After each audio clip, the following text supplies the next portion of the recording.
Hello students, good morning to all of you. बच्चों as you know previous class में हम लोग पढ़ रहे थे advantages of cost accounting and before that हम लोग पढ़ चुके हैं introduction part of cost accounting as well as उसमें हमने कैरेक्टरिस्टिक्स भी पढ़ा था. सो लास्ट क्लास में मैंने आप लोग को एडवांटेज के बारे में बताया था. उसमें मैंने आपको लगभग शायद फर्स्ट 6 एडवांटेज के बारे में बताया था. जैसे कि बच्चों आप लोग का था first identification of profitable and unprofitable activities. Then उसके बाद बच्चा था मेजरिंग एंड आपका इंप्रूविंग एफिशिएंसी. उसके बाद बच्चों मैंने आप लोगों को बताया था guides for future production policy. Then उसके बाद मैंने आप लोगों को बताया था हेल्प इन इंक्रीजिंग बच्चों प्रॉफिट या नहीं, और एक पॉइंट था provide information upon which future estimates and tenders are based. उसके बाद बताया था help in increasing profits. And finally बच्चों मैंने आपको लास्ट पॉइंट जो बताया था लास्ट क्लास में आपका 6 नंबर पॉइंट जो बच्चों आपका था फर्निशेस रिलायबल डाटा. बच्चों furnishes reliable data for comparing cost. तो इन सब के बारे में हमने प्रीवियस क्लास से पढ़ा था. अगेन मैं पढ़ाने से पहले थोड़ा सा 1 मिनट लेता हूं आप लोगों का अबाउट द कॉस्ट अकाउंटिंग के बारे में बोलने के लिए. You know बच्चों the accounting for cost is known as cost accounting. वैसे ही मैंने आपको पहले बताया था accounting is the language of business. The oldest branch of accounting is known as financial accounting. But ये आपको एग्जैक्ट कॉस्ट के बारे में नहीं बता पाई. तो इसका जो एम था एग्जैक्ट प्रॉफिट निकालना वो पॉसिबल नहीं हुआ. दैट्स व्हाई बच्चों another branch of accounting develop हुआ दुनिया में जिसे बोला गया बच्चों कॉस्ट अकाउंटिंग. सो ये एक भी सपोर्टिव ब्रांच है अकाउंटिंग का, फाइनेंशियल अकाउंटिंग का बच्चों. सो एज मैं आपको ऑलरेडी बता चुका हूं बच्चों the use of cost accounting was first traced in France during 17th century and बच्चों in India in the year 1959 the act of cost accounting was passed and at the same time बच्चों उसी समय में same time मतलब उसी period में the institute of cost and works accountant of India was form, that is ICWAI. So this is your bachcha introduction and origin of bachcha cost accounting. Then if we move to the bachcha the term meaning of the term bachcha cost accounting, किसी को पहले समझना चाहिए what is the meaning of cost. That the amount incurred to a particular product is known as cost. And बच्चों उसके साथ मैंने एक और एक टर्म बता दिया था costing. The process or the techniques of बच्चों ascertaining cost is known as costing. Then accounting, you know बच्चों accounting is a systematically बच्चों art of recording, classifying, summarizing, analyzing of business transaction जो भी हम था in terms of money और events of financial character and interpreting the result thereof. जो भी accounting एक art है बच्चों recording, classifying का, अगर वही accounting cost के लिए की जाती है उसको बोलते हैं cost accounting. So an accounting for cost is known as cost accounting that begins with बच्चों recording all incomes and expenditure relating to a particular product and ends with the preparation of बच्चों cost statement या statement of cost and cost control. Clear बच्चों. In fact मैंने आपको और अच्छा meaning बताया था रिलेटिंग टू योर बुक बच्चों. Cost accounting is the classifying, recording and appropriate allocation of बच्चों expenditure for the determination of cost of products और सर्विसेज एंड फॉर बच्चों presentation of suitably arrange data for cost control and बच्चों आपका control of cost and guidance to the management. Cost accounting is the application of costing and cost accounting principle, method, procedure to the art, science and practice of the cost accountant for the cost control and cost ascertainment. ये भी बताया था, समझाया already 4 बार बता चुका हूँ. Then art, science, why it is said to be science, art and practice ये बता चुका हूँ. साइंस क्यों बोला जाता है, आर्ट क्यों, प्रैक्टिस क्यों पढ़ चुके हैं, फीचर्स पढ़ चुके हम लोग बच्चों. नाउ तो हो गया इंट्रोडक्शन पार्ट बता दिया. उसके बाद बच्चों हम लोग जब एडवांटेज पढ़े थे उस पे चलते हैं. या थोड़ा सा फीचर फिर से बता दूं बच्चों. Accounting for cost is known as cost accounting. It begins with recording all incomes and expenditure related to a particular product और सर्विसेज. इट प्रोवाइड्स बच्चों स्टैटिस्टिकल डाटा फॉर आपका जिसके लिए open with the future estimates and tenders are based. It is concern with cost ascertainment, cost control and reduction बच्चों. उसके साथ साथ बच्चों it establishes budgeted figure and compares with the actual figure to find out the deviations. Then you can also say बच्चों और एक feature बता सकते हो बच्चों. it involves in the preparation and presentation of बच्चों cost statement, बच्चों cost statement to the management for the आपका for providing information related to the बच्चों कॉस्ट एज वेल एज बच्चों cost control and guidance to the management. तो these are all about the बच्चों features या characteristics या nature of बच्चों cost accounting. so far as your बच्चों introduction part is concern बच्चों आप इतना ही लिख सकते हो, बहुत ज्यादा है, कोई कम भी लिखे चलेगा. And in previous class बच्चों I taught you about the advantages, what are the merits of cost accounting system. या अगर अनइफेक्टिव कॉस्ट अकाउंटिंग को अगर आप अप्लाई करते हो अपने ऑर्गेनाइजेशन में, देन आपको क्या क्या एडवांटेजेस मिलते हैं. अगर आप इफेक्टिव कॉस्ट अकाउंटिंग सिस्टम को अप्लाई करते हो तो आपको उससे क्या फायदा होता है. So in which बच्चों I taught you the first point बच्चों identification. Cost accounting helps in identifying the profitable and unprofitable activities. Always बच्चों कॉस्ट अकाउंटिंग सिस्टम अपनी ऑर्गेनाइजेशन में प्रॉफिटेबल एक्टिविटी के साथ जाएगा एंड द एक्टिविटीज बच्चों जिससे कोई बेनिफिट नहीं मिलता उसको सेंड करेंगे बच्चों फॉर इंप्रूवमेंट के लिए भेजा जाएगा हुआ या उसको रिजेक्ट कर दिया जाएगा. So it helps in identifying the profitable and unprofitable activity. Second point मैंने आपको बताया था मेजरिंग एंड इंप्रूविंग एफिशिएंसी. उसमें मैंने आपको बोला बच्चों cost accounting helps in identifying the efficiency, measuring the efficiency and try to maintain and improve it. अगर आपके पास एफिशिएंसी है तो उसको एटलीस्ट मेंटेन करो, उसको कम होने मत दो. देखना धीरे धीरे उसी एफिशिएंसी को भी मेंटेन करोगे तो आप इंप्रूव हो जाओगे. एंड दिस एफिशिएंसी को जो आइडेंटिफाई करना, मेंटेन एंड इंप्रूव करना बच्चों इट इज पॉसिबल थ्रू बच्चों एस्टैब्लिशमेंट ऑफ स्टैंडर्ड. हमने स्टैंडर्ड फिक्स किया, ईच टाइम हर एक काम के लिए हमने स्टैंडर्ड फिक्स किया. एंड बच्चों कंपैरिजन ऑफ बच्चों या identification of actual and comparison of actual with the standard. हमने हमेशा स्टैंडर्ड फिक्स किया, देन बच्चों एक्चुअल को निकाल के कंपेयर किया. तो अगर हमें मालूम पड़ेगा कि हमारे अंदर डेविएशन से उसको दूर करेंगे या उसको अवॉइड कर नेक्स्ट टाइम पूरा कंट्रोल करेंगे तो डेफिनेटली हम लोग अपने आप को मेंटेन एंड इंप्रूव कर पाएंगे. देन बच्चों इसके लिए आपको जितने वैल्यूएबल डाटा होता है वो भी दिया जाता है. उसके बाद था guides for future production policy. Cost accounting provides बच्चों detail information about cost.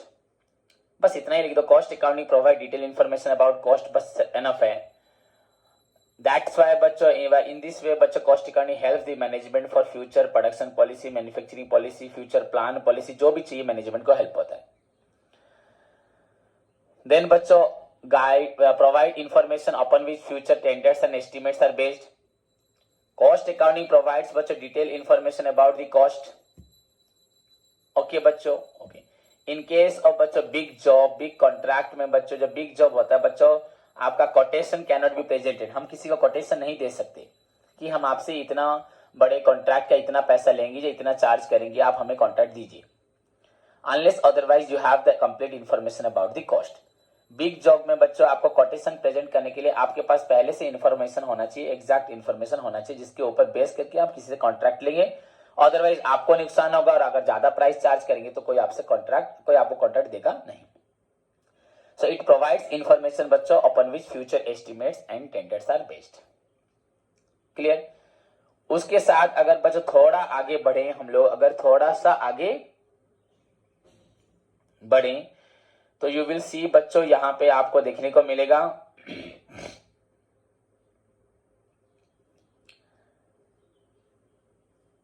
help in increasing profit. A very simple सा point है बच्चों. Cost accounting helps in identifying the profitable and unprofitable activities. In fact बच्चों cost accounting determine the causes of loss. Causes of losses हो, leakages हो, wastages हो, आपका scrap जो भी spoilage हो रहा है, आपका क्या रीजन है, क्यों गलती, क्यों हमारा प्रॉफिट नहीं हो रहा. Cost accounting बच्चों helps in identifying the profitable and unprofitable activity. It also determines the बच्चों causes of leakages, wastages, बच्चों spoilage जो भी हो ढूंढता है. Thereby बच्चों it helps in increasing the profit. अगर कोई गलती को निकाल लेगा तो गलती को सुधार देगा तो डेफिनेटली उसका प्रॉफिट बढ़ेगा. So it helps in increasing profit. And the last point जो मैंने आपको बच्चों बताया था वो था बच्चों cost accounting provides reliable information for comparing cost in different period of time. Different time में कितना आपका कॉस्ट होता है for different level of output बच्चों in different department, in different process establishment. Cost accounting बच्चों आपको हमेशा रिलायबल इंफॉर्मेशन देता है in different about the cost बच्चों इन डिफरेंट बच्चों आपका पीरियड में, डिफरेंट बच्चों out for different level of output के लिए, इन डिफरेंट डिपार्टमेंट में, डिफरेंट प्रोसेस में, डिफरेंट एस्टेब्लिशमेंट में. सो देयर बाय बच्चों it helps in providing reliable information for comparing cost. तो ये इतने पॉइंट्स बच्चों हम लोगों ने लास्ट क्लास में पढ़े थे। क्लियर? फिर बच्चों आप लिख सकते हो आपका हेल्प्स या मेजरिंग बच्चों रिलेटिव एफिशिएंसी। बहुत पॉइंट है बच्चों, 14-15 पॉइंट, आप 8 to 10 पॉइंट्स पढ़ेंगे भी आपके लिए एनफ है बच्चों। इट डिस्क्लोजेस रिलेटिव एफिशिएंसी, ये डिस्क्लोज करता है बच्चों रिलेटिव एफिशिएंसी। मतलब बच्चों कॉस्ट अकाउंटिंग बच्चों discloses the relative efficiency of different workers.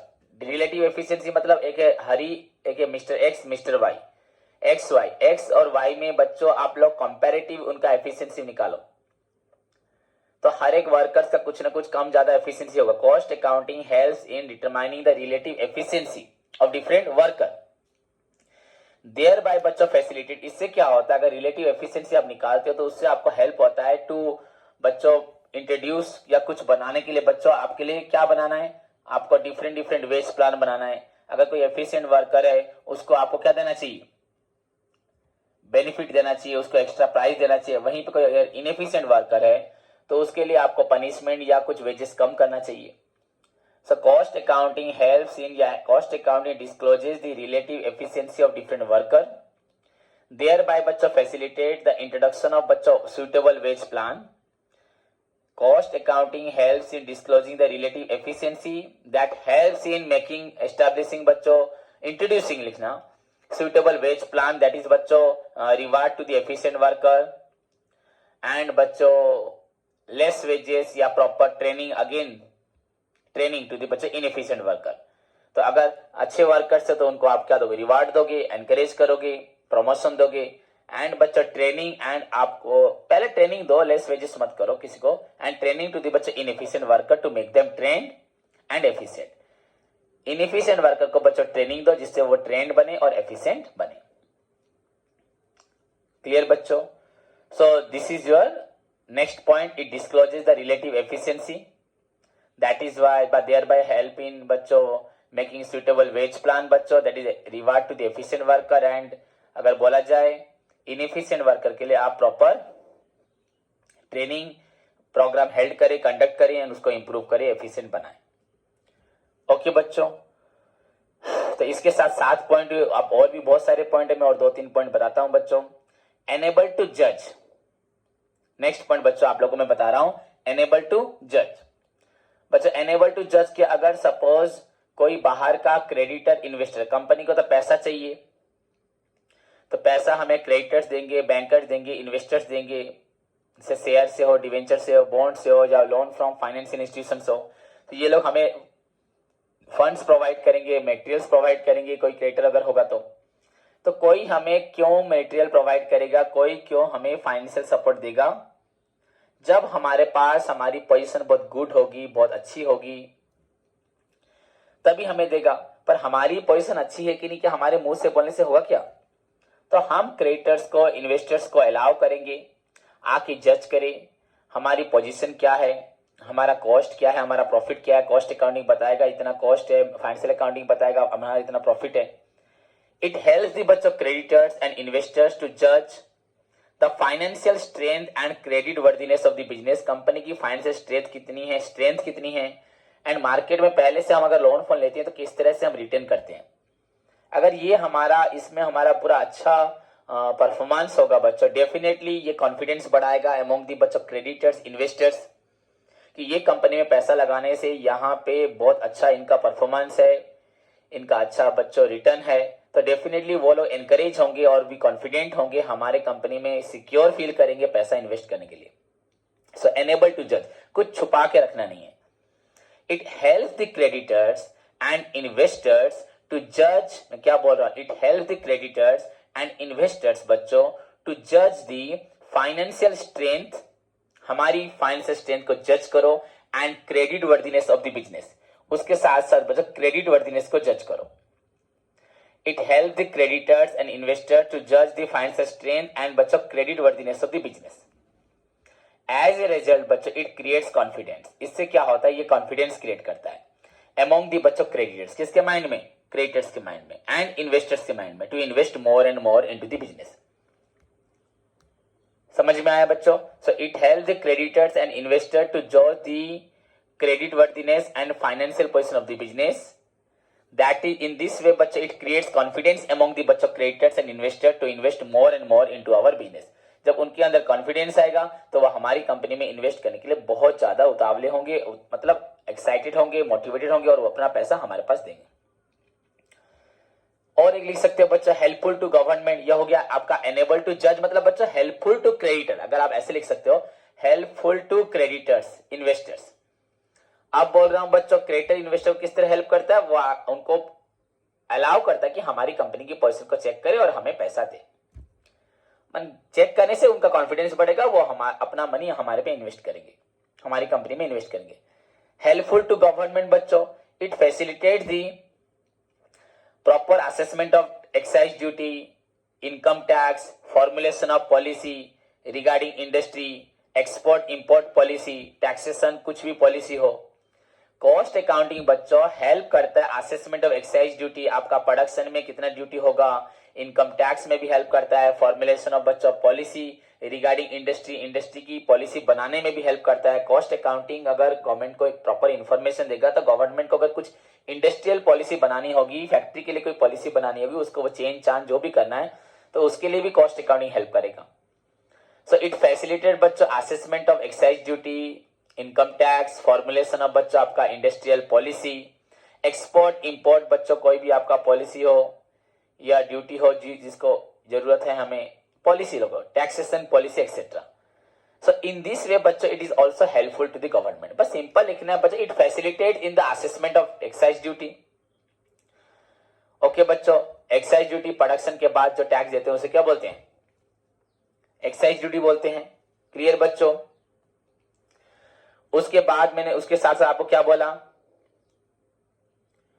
Income tax, और क्या बोला? फॉर्मुलेशन ऑफ आपका कोई भी आपका इंडस्ट्रियल पॉलिसी हो, आपका एक्सपोर्ट इंपोर्ट पॉलिसी हो। समझ में आया कि इन सब में हेल्प करता है। So in this way it is helpful to the government. It helps in आपका असेसमेंट ऑफ एक्साइज ड्यूटी। पता है आपका असेसमेंट ऑफ एक्साइज ड्यूटी का मतलब बचा है बच्चों प्रोडक्शन के बाद, मैन्युफैक्चरिंग के बाद जो टैक्स देते हैं, जो टैक्स मैन्युफैक्चरिंग के ऊपर देते हैं बच्चों, उसको बोलते हैं एक्साइज ड्यूटी। तो एक्साइज ड्यूटी कितना होगा एग्जैक्ट मैन्युफैक्चरिंग कॉस्ट के ऊपर मालूम पड़ेगा। Income tax, formulation of industrial policy, कोई भी आपका इंडस्ट्रियल पॉलिसी बनाना है, चेंज करना है, मॉडिफाई करना है, एक्सपोर्ट इंपोर्ट टैक्सेशन, कोई भी रूल्स रेगुलेशन बनाना है गवर्नमेंट को, तो उसके लिए कॉस्ट अकाउंटिंग हेल्प करता है। So in this way it is helpful to the government.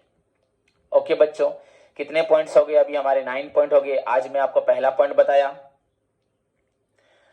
आपका help in disclosing relative efficiency, उसके बाद बताया 8 नंबर पॉइंट एनेबल टू जज, हेल्पफुल टू द बच्चों क्रेडिटर लिख देना इन्वेस्टर्स। देन अभी बोला हेल्पफुल टू द बच्चों गवर्नमेंट। 9 पॉइंट हुए, आपको लिखना 8 points. You can also write बच्चों helpful to the consumer. The बच्चों कॉस्ट अकाउंटिंग हेल्प्स इन बच्चों cost ascertainment and cost control, ये हेल्प करता है कॉस्ट कंट्रोल करने में। Thereby बच्चों consumer gets goods at a reasonable price, quality goods at a reasonable price. Cost accounting हमेशा help करता है बच्चों कॉस्ट कंट्रोल करने में। सो कंज्यूमर को हमेशा बच्चों अच्छा गुड्स आपका लो प्राइस में मिलेगा। That is in this way it is helpful to the consumer. Very simple, आपको ज्यादा लिखने की जरूरत नहीं है बच्चों। The cost accounting helps in identifying profitable unprofitable activity, it always goes with the बच्चों प्रॉफिटेबल एक्टिविटी। इट इम्प्रोवाइज बच्चों by steps are always taken into account to आपका अनप्रॉफिटेबल एक्टिविटीज को दूर करने के लिए, उसको फिर से सही करने के लिए। इनफैक्ट बच्चों ये गाइड्स करती है मैनेजमेंट को फ्यूचर प्रोडक्शन पॉलिसी के लिए, ये कॉस्ट को कंट्रोल करती है बच्चों। सो अल्टीमेटली बच्चों consumers get quality goods at a low price. So in this way it helpful to the consumer को बच्चों quality goods at a low price में देना, जैसे कि कॉस्ट अकाउंटिंग एम है कॉस्ट कंट्रोल रिड्यूस करना। So it is also helpful to the consumer. बस 10 point हो गए। और अब आपको भी 2-3 पॉइंट बताता हूं एक्स्ट्रा, जो आप उसको अंदर भी लिख सकते हो बच्चों। कॉस्ट असर्टेनमेंट लिख सकते हो बच्चों। Cost accounting helps in ascertainment of cost. Cost control, cost accounting helps in controlling of cost by setting standard and analysis of variances. Cost accounting बच्चों बहुत सारे स्टैंडर्ड फिक्स करती है, और कॉस्ट अकाउंटिंग के पास बहुत सारी टेक्निक्स होती हैं बच्चों, जिससे वो कॉस्ट को कंट्रोल करती है। Help in fixing selling price बच्चों। Cost accounting provide detail information about the cost. Cost accounting बच्चों पूरा detail information about the cost देती है. सो इन दिस वे बच्चों क्या होता है, कॉस्ट अकाउंटिंग हेल्प्स करती है इन fixing the selling price.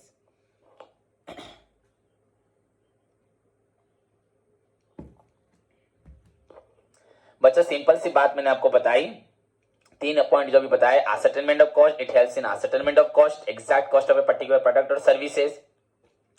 It helps in controlling of cost by setting बच्चा standard and analysis of variances.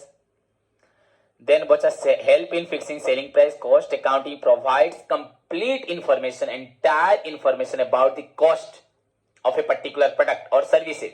So in this way it helps in fixing selling price. अगर मुझे मालूम है इसका कॉस्ट कितना है, इसे कितने में बनाया, 10 रुपए में बनाया, तो इसका मैं सेलिंग प्राइस फिक्स कर पाऊंगा. अगर मुझे नहीं मालूम मैंने कितने में बनाया तो सेलिंग प्राइस कैसे फिक्स करूंगा. सो cost accounting helps in fixation of selling price. How? By providing detail information about the product. Different product management को वो बताती है एंड हेल्प करती है मैनेजमेंट को कि कितने प्राइस में आप इसको सेल करेंगे.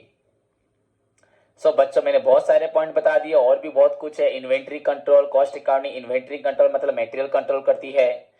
कॉस्ट अकाउंटिंग बच्चों आप इंपॉर्टेंट रोल प्ले करती है ऑर्गेनाइजेशन में. तो बहुत सारे पॉइंट्स है. You are required to write only बच्चों 8 points. That's enough for you so far as your long question is concern. So I have already told you बच्चों 13-14 पॉइंट या 15 पॉइंट्स हो गए. सो आपको बस 8 to 10 पॉइंट्स याद रखने. 8 पॉइंट भी आपके लिए एनफ होगा. क्लियर बच्चों?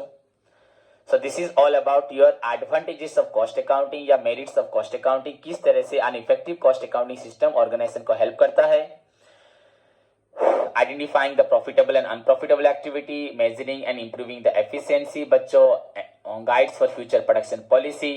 Then provide information upon which future estimates and tenders are based. उसके बाद आप लिख सकते हो हेल्प इन बच्चों या help in increasing profit. Then बच्चों providing reliable information for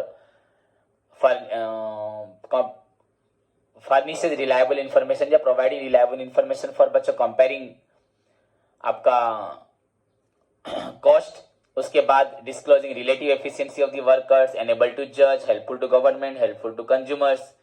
cost ascertainment, cost control, cost आपका fixation of selling price, inventory control, helpful to the बच्चों या इंपॉर्टेंट रोल टू प्ले. जो भी आप लिख सकते हो चलेगा. So this is all about your advantages of बच्चा cost accounting. Now move to the बच्चा disadvantages of the cost accounting, limitations of the cost accounting, demerits of the cost accounting. जो उसका ड्रॉबैक क्या है, कॉस्ट अकाउंटिंग क्या limitation क्या है. बच्चों यू नो दुनिया में ऐसी कोई भी चीज नहीं है, कोई भी टेक्निक्स नहीं होगा जिसका कुछ भी आप लिमिटेशन नहीं पाओगे. तो हर एक चीज का लिमिटेशन है, चाहे वो किसी भी एज्यूम करके लिमिटेशन बनाया गया हो, चाहे उसका पूरा साइंटिफिकली हो या ना हो, पर उस पर अगर कमेंट आता है किसी भी एक पॉइंट से उसका वीकनेस आता है तो उसको हम लिमिटेशंस के रूप में दिखा देते हैं. So apart from the number of बच्चों मेरिट्स या advantages of the cost accounting, effective cost accounting system, cost accounting बच्चों is also not free from limitation. Still also बच्चों ये आपका लिमिटेशन से फ्री नहीं है. इतने सारे बच्चों मेरिट्स होने के बावजूद ये लिमिटेशन से फ्री नहीं है. So the main limitations of cost accounting आपके बुक में बच्चों बहुत कम पॉइंट्स हैं, ओनली 5 पॉइंट्स. वो 5 पॉइंट्स आपको बताता हूं. सो बस उतना ही लिखना है. एग्जाम में क्वेश्चन आएगा what do you mean by cost accounting, what are the merits and demerits या advantages and limitations of cost accounting. So what are the limitations of बच्चों cost accounting? The number 1 point बच्चों very simple point है बच्चों, not an exact science. बच्चों not an exact science. Simple सबको मालूम है. The principle, the practices, the methods, the procedures of the cost accounting are not static. हमेशा change होता है. They change with the change of time and change of circumstances. Under different production system में अलग अलग methods है, सभी का तो एक नहीं है. So it is not an exact science. Very simple point बच्चों, पहला पॉइंट है not an exact science. Okay बच्चों, the principles and the practices of the बच्चों cost accounting are not static, are not constant. They change with the change of time and circumstances. That's why बच्चों it is the limitation of a cost accounting, limitation of बच्चों cost accounting, that it is not an exact science. ये exact science नहीं है। Second बच्चों, no uniform procedures and method. No uniform procedure and method.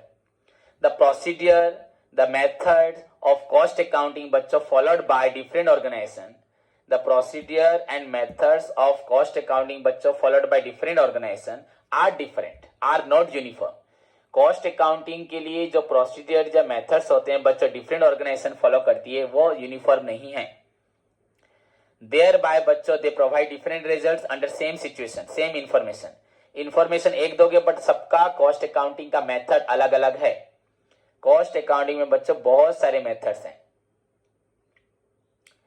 Cost accounting में हम लोग पढ़ेंगे बच्चों, मेथड्स ऑफ कॉस्ट अकाउंटिंग में आपका बहुत सारे मेथड हम लोग पढ़ेंगे। शॉर्ट क्वेश्चन में आएगा आपका, इसी यूनिट में ही है।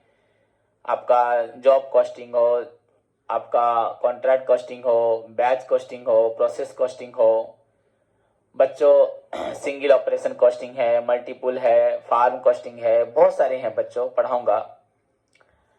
बट मैं आपको अभी क्या बोला था, methods and the procedure of cost accounting followed by different organisation. अलग अलग ऑर्गेनाइजेशन बच्चों, सभी ऑर्गेनाइजेशन अलग अलग का मेथड प्रोसीडियर फॉलो करती है। That is why they provide बच्चों different information, different result under the same information. Same information में वो लोग डिफरेंट रिजल्ट देते हैं। दैट्स बच्चों no uniform procedure and method, इसलिए बोला जाता है no uniform procedure and method. कोई भी यूनिफॉर्म प्रोसीडियर या मेथड नहीं है, किसी भी प्रकार का यूनिफॉर्म प्रोसीडियर एंड मेथड नहीं है कॉस्ट अकाउंटिंग में। क्लियर बच्चों? देन थर्ड पॉइंट, पहला पॉइंट हुआ not an exact science, because the principle and practices of cost accounting are not static. Exact नहीं है, स्टैटिक नहीं है। साइंस होता हमेशा कॉन्स्टेंट होता है। 2 volume of hydrogen and 1 volume of oxygen can make a certain amount of water.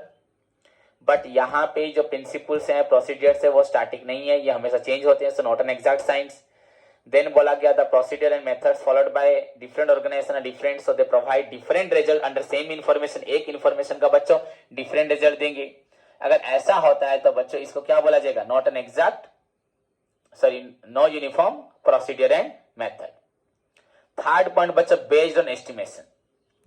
Cost accounting बच्चों is always based on बच्चों एस्टिमेशन, मतलब बच्चा अप्रोक्सीमेटेड इंफॉर्मेशन देता है। ये हमेशा एक्यूरेट इंफॉर्मेशन देगा ऐसा जरूरी नहीं है, हमेशा नियरेस्ट टू दी बच्चों, approximated to the nearest integer, लगभग आसपास का, पूरा एग्जैक्ट नहीं दे सकता। अगर कहीं पे बच्चों कुछ पॉइंट में भी आ जाए तो उसको नियरेस्ट ले जाएगा। कॉस्ट अकाउंटिंग बच्चों में कुछ एलिमेंट्स हैं, इनडायरेक्ट कॉस्ट एलिमेंट्स हैं। इन कॉस्ट अकाउंटिंग में इनडायरेक्ट कुछ आइटम्स हैं बच्चों, which are charge on the basis of estimation. जो चार्ज होते हैं बच्चों on the basis of estimation. Cost accounting में कुछ एलिमेंट्स हैं बच्चों जो चार्ज होते हैं on the basis of estimation, इसलिए इसको बोला जाता है बच्चों बेस्ड ऑन एस्टिमेशन। क्लियर बच्चों? मतलब पूरा एक्यूरेट नहीं है, अप्रोक्सीमेटेड लिया जाता है। तो अप्रोक्सीमेटेड लेना ही बच्चों एक तरह से पूरा 100% एक्यूरेट नहीं होता। So it is based on estimation. Then बच्चों एक्सपेंसिव कॉस्ट अकाउंटिंग सिस्टम। बच्चे कंपनी तुम लोग यहाँ पे देखते हो, कोई भी दुकान बिजनेस होते हैं, ये तो दुकानों में नहीं होगा, मैन्युफैक्चरिंग कंसर्न में होगा। बच्चे लोग फाइनेंशियल अकाउंटिंग फॉलो नहीं कर पाते, उसके बाद कॉस्ट अकाउंटिंग कहाँ से फॉलो करेंगे? इनफैक्ट फाइनेंशियल अकाउंटिंग ज्यादा बड़ा पार्ट है, कॉस्ट अकाउंटिंग कम पार्ट है। फिर भी बच्चों कॉस्ट अकाउंटिंग सिस्टम बच्चों is expensive to install and run. Company में कॉस्ट अकाउंटिंग को इंप्लीमेंट करके, कॉस्ट अकाउंटिंग के लिए कॉस्ट अकाउंटेंट रख के कॉस्ट अकाउंटिंग काम करना आपके लिए एक्सपेंसिव होगा। It involves a lot of बच्चों clerical works and cost accountant की नॉलेज चाहिए बच्चों। सो स्मॉल ऑर्गेनाइजेशन बच्चों, जहाँ पे आपका स्मॉल फैक्ट्री है, स्मॉल इंडस्ट्री है, जहाँ पे ज्यादा पैसा नहीं है, स्मॉल साइज है उनका पास फाइनेंशियल पोजीशन ज्यादा अच्छी नहीं है, they can not, small concern can not afford the price of बच्चों cost accounting. So cost accounting expensive, कहीं से भी तो आपको एक लिमिटेशंस लिखना ही है ना। सो बच्चों cost accounting system is expensive to install and run. ये एक्सपेंसिव है बच्चों इंस्टॉल एंड रन करने के लिए। It involves a lot of clerical work, इसमें बहुत सारे क्लरिकल वर्क हैं। So it is difficult for the small and medium size organisation, ये डिफिकल्ट है बच्चों small and medium size organisation के लिए to afford the cost accounting. So that's why बच्चों it is expensive. Clear.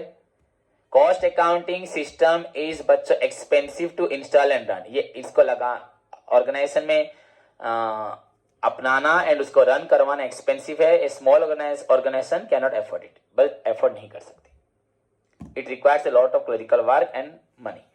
So small organisation से afford कर सकती नहीं. 4 पॉइंट हुए. Not an exact science, no uniform procedure and methods, based on estimation, then expensive. Clear बच्चों. Now बच्चों the 5th point आपका हो रहा है problem of reconciliation between cost accounting and financial accounting. Problem of reconciliation between cost accounting and financial accounting. ये point को अच्छे से समझो. एक टॉपिक भी है, एक चैप्टर है जिसको आप लोग +3 में पढ़ेंगे. अभी नहीं, आपका बीकॉम में आएगा. अब तो तुम्हारा न्यू आपका जो आपका एजुकेशन पॉलिसी जो चेंज हुआ है इंडिया में, तो उसमें आप कहाँ पढ़ोगे वो बाद में मालूम पड़ेगा. जब तक इम्प्लीमेंट नहीं हुआ नहीं पता. बट हम लोग इसको पहले पढ़ाते थे, बच्चे पढ़ते थे बच्चों, हम लोग खुद ही पढ़ते थे +3 में बीकॉम में. सो बच्चों problem of reconciliation between cost accounting and financial accounting. बच्चा कॉस्ट अकाउंटिंग भी आपको कॉस्ट बताता है तो कॉस्ट से इसको प्रॉफिट बताएगा, एंड फाइनेंशियल अकाउंटिंग बच्चा प्रॉफिट बताता है. बट बच्चा कॉस्ट अकाउंटिंग कुछ आइटम्स लेता है जो कि financial accounting, cost accounting financial accounting ऐसे आइटम्स लेता है बच्चा जो कॉस्ट अकाउंटिंग नहीं लेता.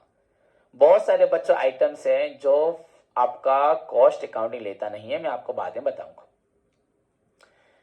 वह बच्चों सिंपल सी कोई भी आपका इनकम टैक्स हो, कोई भी ड्राइंग्स हो, कोई भी कैपिटल हो बच्चों, डिस्काउंट हो, प्रॉफिट और लॉस हो, बहुत सारे आइटम्स बच्चों आपका जितना रिजर्व हो, प्रोविजन हो, डिविडेंड हो, रिजर्व प्रोविजन करके हम लोग प्रॉफिट निकालते हैं. तो ये सब आइटम्स आपका फाइनेंशियल अकाउंटिंग लेता है. प्रोविजन फॉर बैड डेट वगैरह जो भी हो, तो ये सब आइटम फाइनेंशियल अकाउंटिंग लेता है, कॉस्ट अकाउंटिंग लेता नहीं है.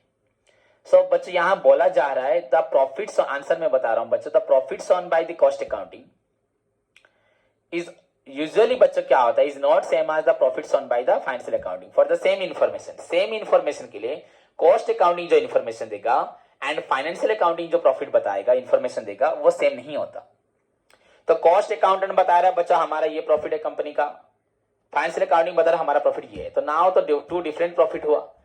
तो आप कंपनी का ऑनर किसका प्रॉफिट लेगा, किसके प्रॉफिट को एक्सेप्ट करेगा, मैनेजमेंट किसको अपनाएगा, इनकम टैक्स किस पे आपका टैक्स चार्ज करेगा, तो क्वेश्चन आया. बट ऐसा होगा ही होगा प्रॉब्लम. तो profits on by the cost accounting is always differ from the profits on by the financial accounting. Then finally क्या करना पड़ेगा, उनको अपने कॉस्ट अकाउंटेंट को कॉस्ट अकाउंटिंग प्रॉफिट को, फाइनेंशियल अकाउंटेंट को फाइनेंशियल अकाउंटिंग प्रॉफिट को रिकॉन्साइल करना पड़ेगा. दोनों को कहां से, किस वजह से, किस प्रॉब्लम की वजह से उनका प्रॉफिट डिफर हो रहा है, तो उसको उनको आइडेंटिफाई करके उसको सॉल्व करना पड़ेगा. सो दैट मीन्स कि हम अगर कॉस्ट अकाउंटिंग सिस्टम को इंस्टॉल करते हैं, definitely the profits on by the cost accounting, and जो कॉस्ट अकाउंटिंग करेगा वो तो फाइनेंशियल अकाउंटिंग करेगा, उसका प्रॉफिट बच्चों भी निकाला जाएगा. पर डेफिनेटली इनमें कुछ फर्क मिलेगा. देन फर्क मिलने से क्या हुआ, नाउ द क्वेश्चन अराइज बच्चों का कौन सा प्रॉफिट सही है कौन सा गलत है. सो ये कंफ्यूजन को दूर करने के लिए there is a need of reconciliation. जैसे बैंक रिकॉन्सिलेशन स्टेटमेंट पढ़े थे बच्चों कैश बुक एंड पासबुक के लिए, वैसे ही बच्चों यहां पे आपको रिकॉन्सिलेशन करना पड़ेगा among the costing profit, cost accounting profit and financial accounting profit. तो यहां पे मेरा पॉइंट है बच्चों प्रॉब्लम ऑफ रिकॉन्सिलेशन. बच्चों कॉस्ट अकाउंटिंग इंस्टॉल करने के बाद आपको एट द एंड में you have to face a problem. Why? Because the profits on by the cost accounting बच्चों डिफर करेगा फाइनेंशियल अकाउंटिंग से. कोई बोलेगा क्यों? बिकॉज कुछ आइटम्स बच्चों फाइनेंशियल अकाउंटिंग लेता है जिसको कॉस्ट अकाउंटिंग कंसीडर करता नहीं है. That's why the profits on by the cost accounting definitely बच्चों डिफर करेगा फाइनेंशियल अकाउंटिंग से. बस उसके बाद अब ऐसा अगर प्रॉफिट डिफर होता है तो यू नीड टू बच्चों reconcile the profit of the cost accounting and the profit of the financial accounting to reach at a बच्चों सिंगल आंसर, सिंगल जजमेंट में पहुंचने क्या प्रॉफिट है.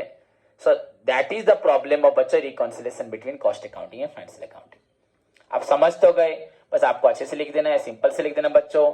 The profits on by usually the profits on by the cost accounting is differ from the profits on by the financial accounting. Okay, differ हो गया. So बच्चों there is a need of reconciliation of profit between the बच्चों cost accounting and financial accounting. That is the बच्चों problem of reconciliation. उसी को बोला जाता है बच्चा प्रॉब्लम ऑफ रिकॉन्सिलेशन।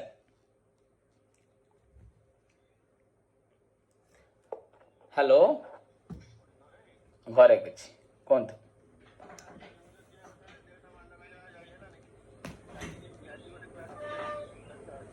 ଓହୋ ଠିକ୍ ଅଛି, ମୁଁ କଲ୍ କରିଥାନ୍ତି ଯେ ଏଠି କ୍ଲାସ୍ କରିଥିଲି, ମୋବାଇଲଟା ଆରପଟେ ଥିଲା। ମୁଁ ହଉ ଠିକ୍ ଅଛି, ଓକେ ହଉ।